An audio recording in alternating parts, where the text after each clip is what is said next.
We are joined by former Governor Huckabee of Arkansas. He is one of the Republican candidates for president. Good morning, Governor. How are you? I'm doing great, Chip. Thanks for having me. You bet. Let's get to Iraq first, because there appears to be growing opposition in your party.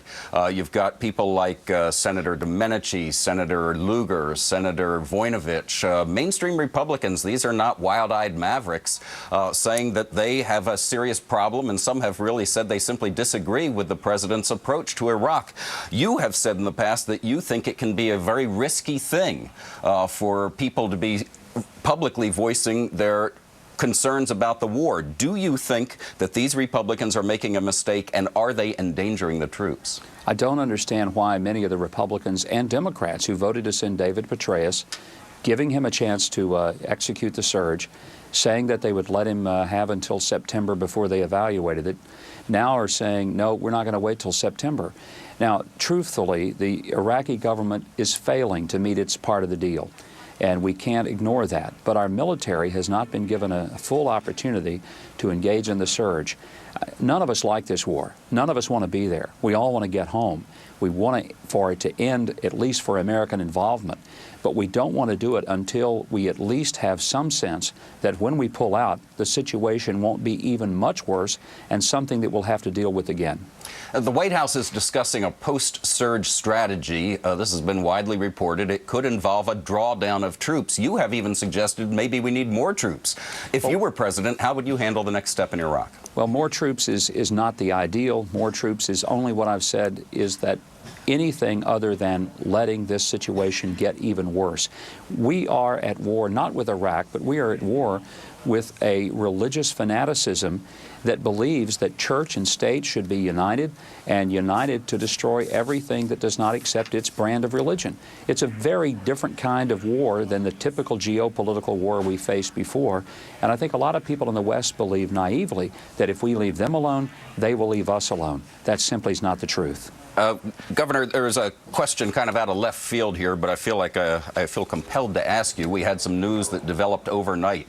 Senator David Vitter, a conservative Republican from Louisiana, admitted that his name is on the list of phone numbers of the so-called D.C. madam who is charged with racketeering, basically running a prostitution ring, and he issued an apology in a statement saying that he committed a serious sin and that he has made peace with his God and with his wife. How well do you know the senator, and are you surprised? I've met him very briefly. I don't know him well. It's always disappointing when you hear things like that, but you know, he's apologized. It's really an issue he and his family are going to have to deal with more than anything. The good news for me is that I wasn't on that list. Governor, I'm not surprised by that. Governor, a much tougher question coming up, because it's coming from a voter, not a voter in your where you were governor, but Tom, I'm sorry I don't know your last name, but Tom out there with Kevin Tibbles in Chicago. Do you have a question for Governor Huckabee? I do. My name's Tom Carr, Illinois. Good morning, Governor. How are you? Hey, Tom. Nice to talk to you today. Be easy on me, Tom. It's early in the morning. I will. Actually, it's a kind of a question and a statement. I'm a Desert Storm veteran, and of course the war is a very important issue for all of us. We all have an opinion about it.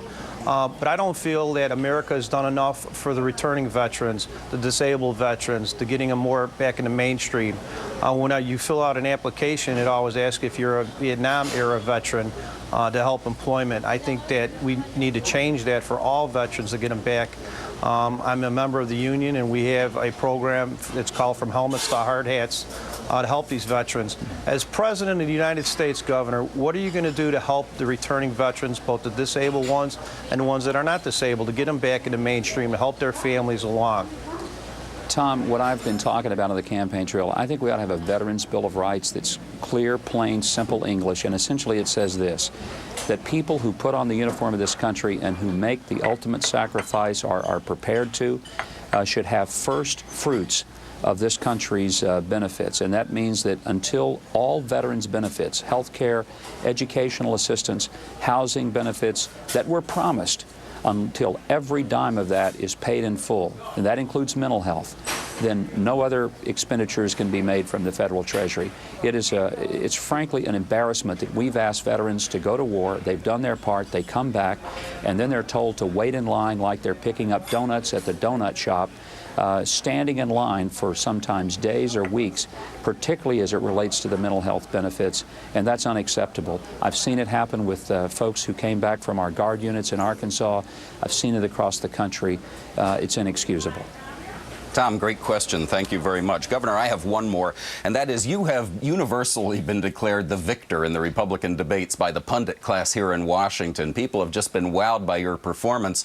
But then they say, wow, he was so great. What a great vice presidential candidate he would make. Does that bother you that that's what people say? And if you've been so great in the debates, why are you mired way down in the bottom of the polls? Well, it comes down to the place where money is right now. But the debates did boost us forward in a dramatic way. I mean, 6 months ago, they weren't even talking about me being on the stage. Now they're saying I ought to be vice president. Give it 6 more months and they'll be asking, who do I want to be for my vice president? Great. I like that kind of confidence. Governor Huckabee, thank you very much for joining us. Thank you, Chip.